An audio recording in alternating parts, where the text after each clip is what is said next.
Hi, Hilmi.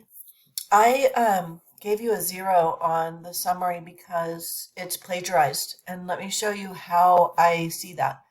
And then I'll show you how you can see it. So when I'm in my grading area, I get a little number here that corresponds to the originality report, and I click it.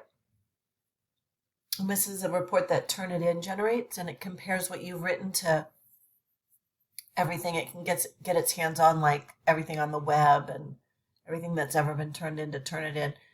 And I click here, this little paper icon, and I click the number again, and it shows me exactly what sources your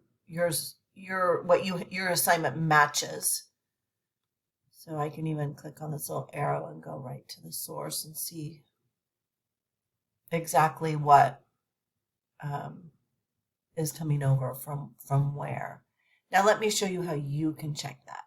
All right, this is how you can check it. I'm in my test student right now site, and I go to grades. When I see this little flag here, I know that there is an originality report for this assignment. But actually, I'm going to go down to this other one here. So you click on the assignment title, and then you click on the little flag here, and then it takes you to that same report. This one isn't plagiarized, so it has a 0. And that's what you're going for. And you should always check before that.